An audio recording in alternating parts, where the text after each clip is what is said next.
Hola a todos, ¿cómo les va? Mi nombre es el profe Menta, Hernán Mentasti, y este espacio se llama Religiosamente Incorrectos. En este blog de hoy vamos a continuar profundizando este pase de Santiago Alarcón, el creador del rincón apologético en las redes sociales, al catolicismo. ¿Y qué vamos a ver puntualmente? Bueno, vamos a ver qué le espera a él en el catolicismo. ¿Sí? Vamos a confrontar algunas doctrinas, algunas fundamentales del catolicismo con nuestra forma protestante evangélica de ver el cristianismo. ¿Se acuerdan que en el video anterior, donde dimos la noticia de la decisión de Santiago, bueno, yo les había manifestado que considero a los católicos también hermanos en la fe, aunque de diferente forma? ¿Sí? Pero bueno, hoy vamos a confrontar un poquitito esas doctrinas que entiendo desde mi punto de vista protestante y evangélico que puede tener confundidos a los hermanos católicos que realmente están comprometidos y que están convencidos de su fe y que aman a Dios, pero bueno, la realidad es que las prácticas tal vez distan un poco de los principios bíblicos, ¿verdad?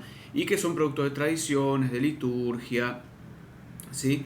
De algún papa trasnochado, no lo vamos a negar, en la historia de la Iglesia Católica tiene sus bollos.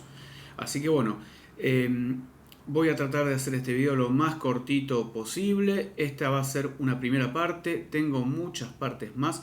Y este video, como vamos a tratar cosas que son un poquitito más complejas, por supuesto siempre en un lenguaje lo más ameno posible para el que no es de ningún palo de la fe, pero vamos a tratarlo con un poquito más de rigor que tal vez una reflexión simple.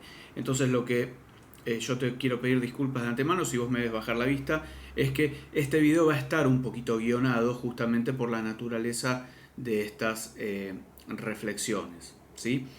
Bueno, miren, yo obviamente como católico que hice el camino de conversión al cristianismo hacia el lado protestante, bueno, yo pensaba que, a ver, que todos los católicos podían explicar las doctrinas fundamentales del catolicismo, pero yo era uno de los que no las sabía explicar. ¿Sí? ¿Por qué? Porque mi catolicismo no era un catolicismo comprometido.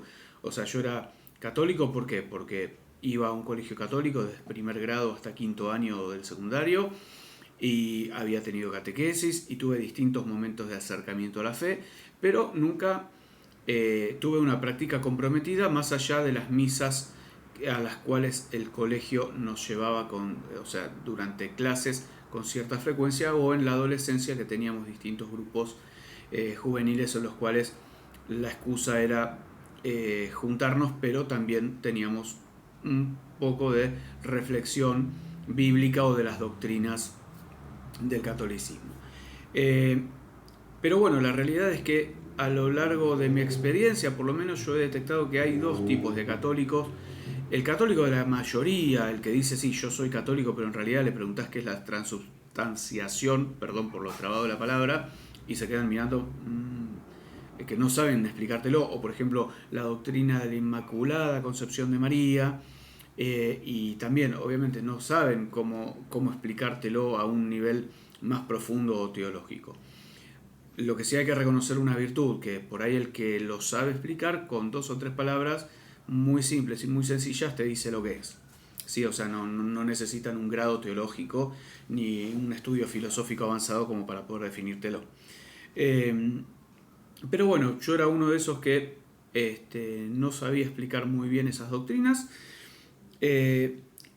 ¿Y por qué? Bueno, y tampoco tenía mucho interés en conocerlas porque estuve 12 años de mi vida en un colegio católico, entonces creía que ya, bueno, con respetar a Dios y vivir una vida tratando de ser una buena persona era suficiente para ganarse el cielo. Lo vamos a ver un poquito más adelante porque en este capítulo vamos a tocar puntualmente las doctrinas erróneas que tienen los hermanos católicos acerca del concepto de pecado, entre otras perlitas que voy a tratar de darles. Pero bueno, punto número uno, una diferencia fundamental también que hay entre el aprendizaje que hacemos los evangélicos, los protestantes respecto a la fe y la forma de aprendizaje que tienen los hermanos católicos, ¿sí? Nosotros los evangélicos por lo general aprendemos del sermón del domingo que da el pastor o de estudios bíblicos que se hacen en la iglesia o en las casas. También muchas veces aprendemos a través de clases, de seminarios. Y siempre, como nosotros obviamente estamos más familiarizados con el texto bíblico y tratamos de leer o reflexionar en el texto bíblico con regularidad diaria, solemos por lo general ser más exigentes en cuanto a la enseñanza que nos están dando. Es decir, solemos a veces cuestionar a los maestros o a los pastores respecto a algo que dijeron desde el púlpito. Y aunque tal vez no lo cuestionamos abiertamente, sí después tal vez en charlas de amigos o incluso en familia solemos cuerear a alguno. No vamos a mentir, ¿sí? Todos lo hacemos y el que dice que no lo hace está mintiendo. Bueno, ¿qué pasa con los hermanos católicos? Los hermanos católicos aprenden bajo muy pocas formas. Una es a través de la liturgia, yendo a misa, relacionándose con otros creyentes de la parroquia o de la iglesia a la cual asisten, o a través del catequesis, charlando con el cura, pero no hay, salvo aquellos que deciden iniciar un camino de aprendizaje teológico, como laicos, no hay una enseñanza más profunda, ¿sí? O sea, ellos también, los hermanos católicos también reciben la enseñanza a través de las canciones, ¿sí? Así que bueno, esas un poco son dos diferencias fundamentales que, bueno, obviamente va a encontrar nuestro querido amigo Santiago cuando empiece a transitar el camino del catolicismo. Bueno, otra cosa que les quiero comentar también es que lo que llena el corazón de los hermanos católicos respecto a su fe es la enseñanza de la iglesia. Me ha pasado de encontrar hermanos que son católicos comprometidos, y hay distintos tipos, ¿no? Por ejemplo, yo he tenido trato con compañeros de curso en la maestría en la cual manejan el texto bíblico y realmente se puede tener una conversación con ellos a nivel de texto bíblico, pero bueno, aquellos que no tienen estudios, y con esto no quiero hacer una distinción, ay no, sí, el hermano que no tiene estudio teológico, no, quiero que me entiendas, ¿no? Por lo general el hermano que asiste a misa, que va, que escucha la homilía del cura y demás, pero ahí queda, ¿entendés? Y la enseñanza de la iglesia es la que llena su corazón, no el texto bíblico. Es otra diferencia, por lo menos que yo he notado. Bueno, en síntesis, y para hacer una distinción más también, el catecismo, ¿sí?, de la Iglesia Católica en definitiva es una especie de teología sistemática del Evangelio según Roma, ¿sí? O sea, enseñar en forma tal vez parcializada, amoldada a la institución, cuáles son las doctrinas fundamentales del catolicismo. Bueno, ahora sí vamos a entrar en un tema un poquitito más escabroso de toda esta serie de videos, que es cómo los católicos están engañados respecto al concepto que manejan de pecado, ¿sí? O sea, yo te dije antes que me consideraba que con ser una buena persona, tratar de llevar una vida honesta y demás era suficiente como para poder acceder al cielo.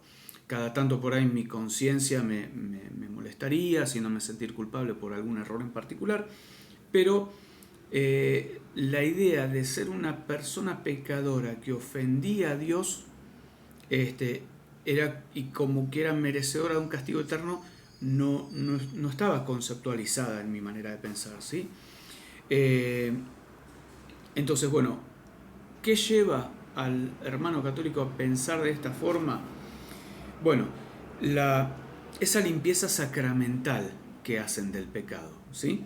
¿Te acordás que en el video anterior dijimos que una diferencia entre el protestantismo y el catolicismo, que el protestantismo basamos nuestra fe en la lectura, análisis, interpretación y puesta en práctica de los principios contenidos en el texto bíblico, mientras que el catolicismo está más basado, o la vida de fe católica está más basada en la liturgia y los sacramentos. ¿Sí? Aunque bien compartimos la misma Biblia, compartimos los mismos valores, y no me vengas con que la Biblia de ellos tiene los deuterocanónicos, que nosotros llamamos apócrifos, son tecnicismos, ¿sí? Yo me refiero a lo que es la posta, ¿no? El Evangelio es el mismo, tenemos los mismos libros, el Antiguo Testamento también tiene el mismo mensaje, o sea, no vengamos con esas cositas, ay no, que sí, que ellos tienen el libro de Judí, de Tobías, los Macabeos, no, o sea, no añade a la discusión, ¿sí? Volvemos al tema del pecado. ¿Qué pasa? Algo que confunde a los hermanos católicos es este concepto de que el pecado se limpia a través del bautismo. Uno de los conceptos, ¿no? Después vamos a ver el de la confesión. Que por lo general se administra poco después del nacimiento, ¿sí? Y este rito tiene dos efectos importantes, por lo menos es lo que se transmite, que el bautismo limpia el alma del pecado original, o sea, esa culpa que tenemos todos heredadas de Adán, o sea, culpa heredada de Adán, y al mismo tiempo infunde y derrama la gracia de Dios sobre esa persona y de esta manera santifica el alma, ¿sí? Esta gracia hace que esta persona, este bebé, sea aceptable delante de Dios durante toda su vida, ¿sí? La Iglesia también dice que a través de este tipo de bautismo la persona nace de nuevo y es colocada en un estado de gracia, ¿sí? Limpia e inocente delante de Dios, y también es de esta forma incorporada al cuerpo de Cristo. Pero sin embargo nada de esto es bíblico, ¿sí? Las Escrituras enseñan que los pecadores llegan a una verdadera relación con Dios a través del arrepentimiento personal y la fe en Jesucristo. ¿Sí? Esto lo puedes chequear en Marcos 1:15 y Romanos 10, capítulo 10, versículos 9 y 10, si querés. Si tenés tu Biblia ahí a mano, chequealo, y de paso tenés un poco de contacto con el texto bíblico. Pero bueno, en cualquier caso, esta es una decisión que tiene que realizar la persona, ¿sí? ¿Qué más? Bueno, en el catolicismo los chicos crecen creyendo que van al cielo, ¿sí? Pero sin embargo, cuando este concepto que tenemos los evangélicos de que somos pecadores y que tenemos que nacer de nuevo para poder entrar en la gracia, ¿sí? Que es lo que no podía entender Nicodemo, ¿sí? Cuando Jesús le hizo la misma afirmación, este concepto, esta idea en el catolicismo no está. Después, punto número 3. Hay otra forma en la cual también los católicos ven el pecado, ¿sí? Que es, y que confunde también a sus miembros respecto al verdadero significado, ¿no? O sea, los católicos están enseñados de que el pecado se divide en dos tipos de pecados: el pecado venial y el pecado mortal. O sea, el pecado venial, por ejemplo, son infracciones menores, ¿sí? Que son rápidamente perdonables por Dios, ¿sí? Que tienen el efecto nada más de debilitar la vida espiritual y pueden tener algún tipo de forma temporaria de castigo. Ahora, por ejemplo, por eso, con esta concepción en nuestra cultura latina e hispana, por eso encontramos que, por ejemplo, no, decile que no estoy, no quiero atender el teléfono, no, decile que me fui. Todo ese tipo de pecaditos, mentiritas, o, por ejemplo, llegando también al extremo de la corrupción de los políticos, son considerados, son pecados, como que no son tan graves, ¿sí? O sea, se suelen minimizar los efectos y las consecuencias de esos pecados, pero siguen siendo pecados, hermano. Entonces, en cambio, los pecados mortales, ¿sí? Son aquellos que extinguen la vida de Dios en la persona. Recordemos que en el bautismo la persona es colocada en un estado de gracia, la cual es limpiada su alma, y entonces la vida de Dios puede estar en esa persona porque esa persona es aceptada por Dios, ¿sí? Recordemos ese punto. En cambio, los pecados mortales son esos que son errores graves, errores serios. El tema es que estos pecados de mayores, o sea, ¿cómo se determinan que son pecados graves o pecados mayores, ¿no? Obviamente en el vocabulario de la iglesia.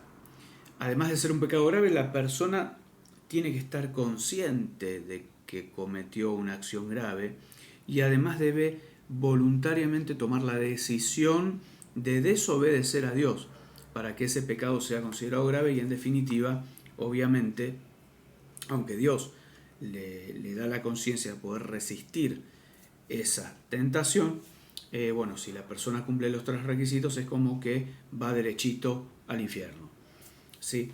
Pero sin embargo estas como excusas o requisitos, ¿sí?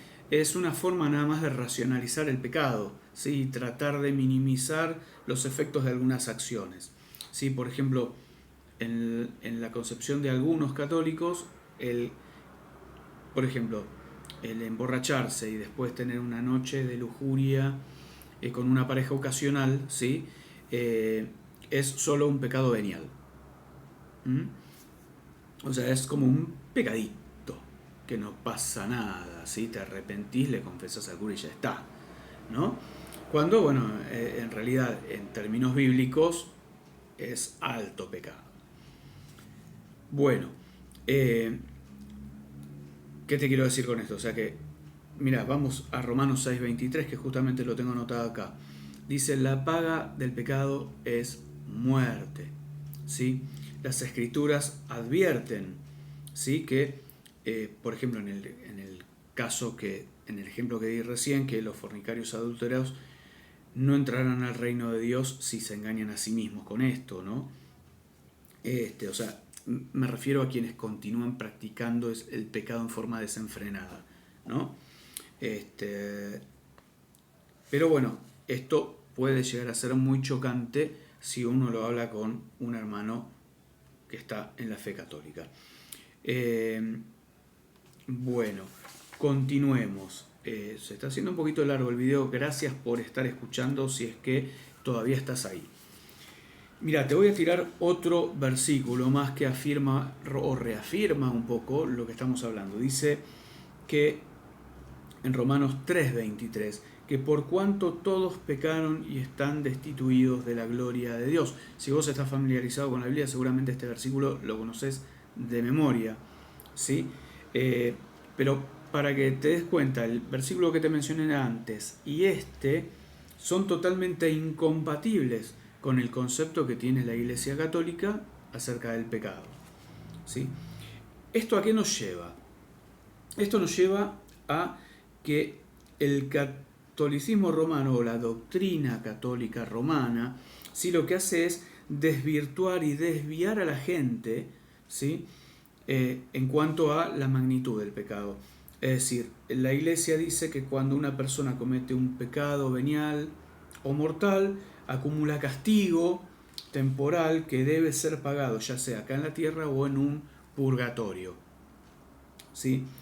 En esta vida, o sea, el católico puede realizar la restitución de aquellos pecados que haya realizado haciendo actos de penitencia, absteniéndose de ciertas comidas, repitiendo una serie de oraciones o dando dinero a los pobres.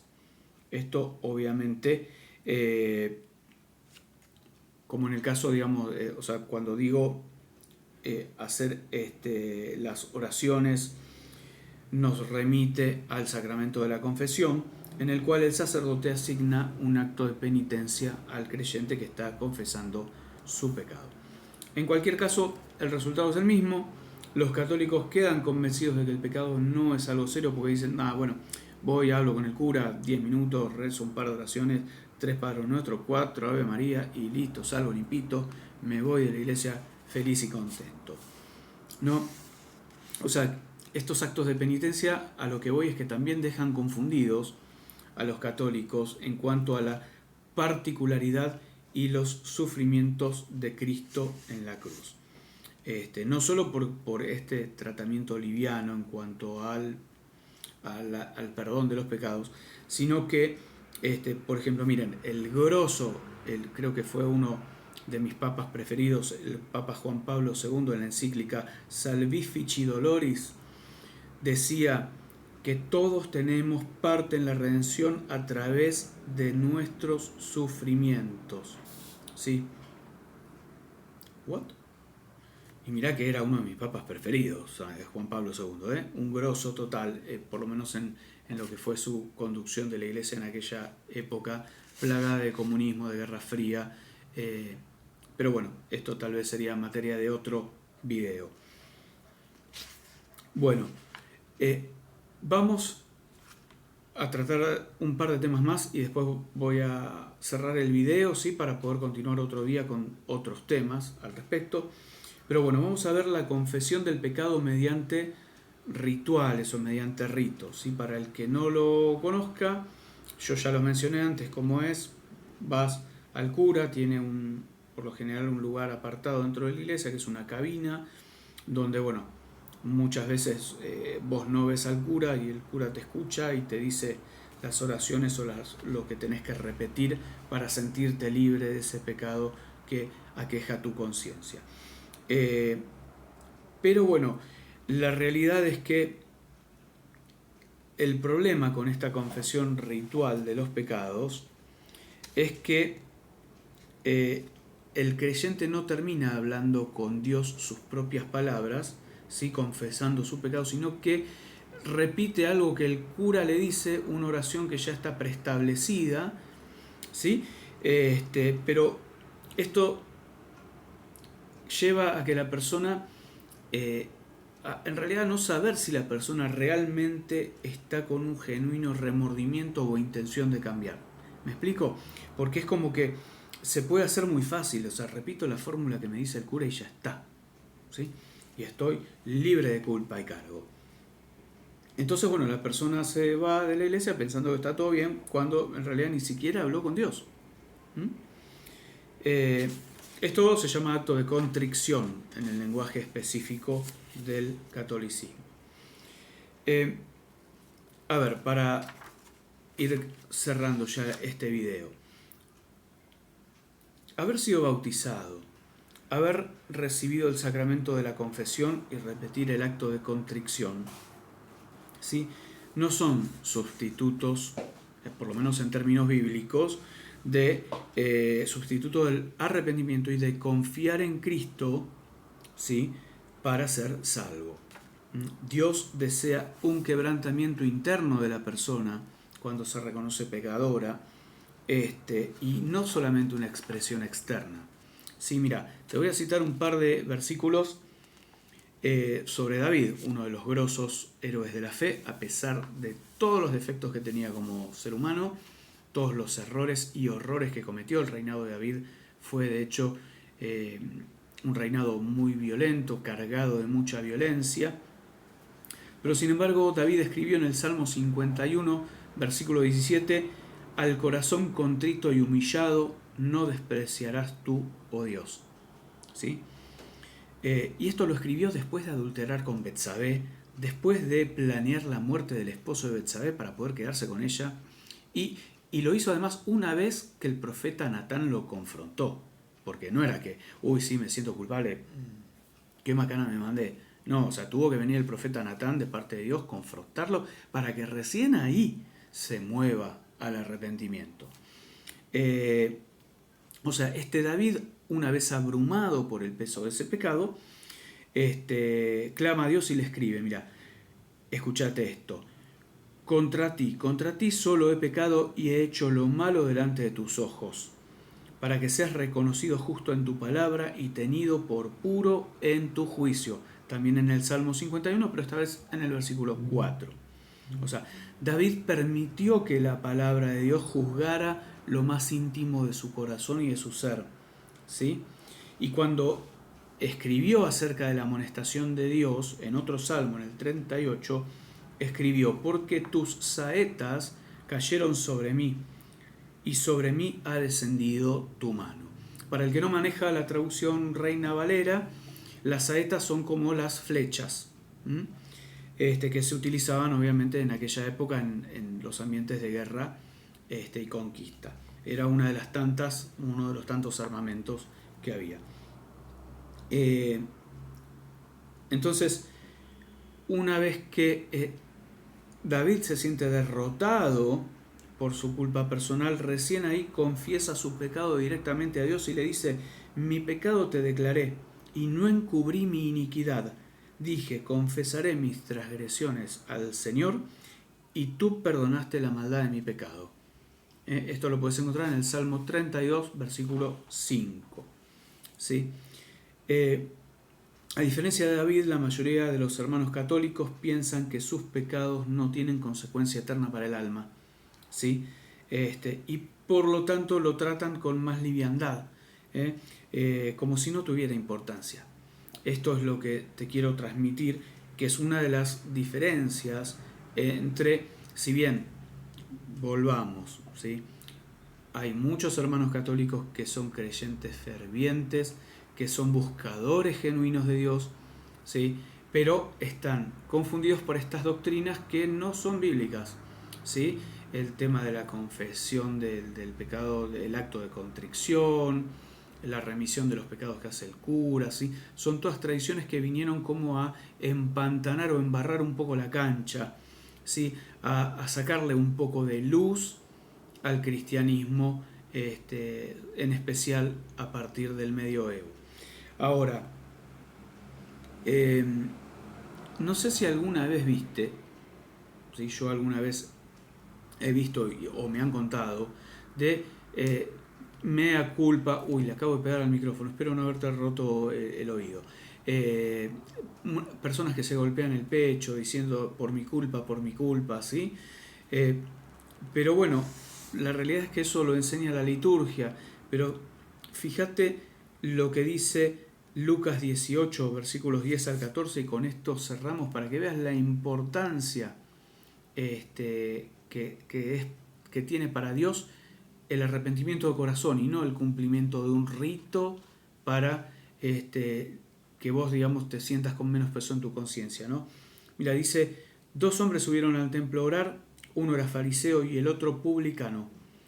El fariseo, puesto de pie, oraba consigo mismo de esta manera: Dios, te doy gracias porque no soy como los otros hombres, ladrones, injustos, adúlteros, ni aun como este publicano, o sea, en referencia a la persona que tenía al lado. Ayuno 2 veces a la semana, doy diezmos de todo lo que gano. Mas el publicano, estando lejos, no quería ni aun alzar los ojos al cielo, sino que se golpeaba el pecho diciendo: Dios, sé propicio a mí, pecador. Os digo que éste descendió a su casa justificado antes que el otro, porque cualquiera que se enaltece será humillado, y el que se humilla será enaltecido. Y eso lo dijo nuestro Señor Jesucristo. Así que bueno, con esto te dejo. La verdad me hubiese gustado hacer el video más corto, pero es difícil acortar estas enseñanzas que requieren un poquitito más de desmenuzado para no tratarlas con simpleza o liviandad, sino poder tratar de transmitir la idea con un poquito más de profundidad. Te agradezco por haber llegado hasta el final. Por favor, no te olvides de suscribirte, darle like, poner la campanita, en fin, de esta manera me ayudas, si esta enseñanza te gustó, a llegar a más gente. Todos sabemos a esta altura cómo funcionan los algoritmos de YouTube, y así que bueno, si lo haces, te estaré agradecido. Gracias, hasta la próxima, nos estamos viendo.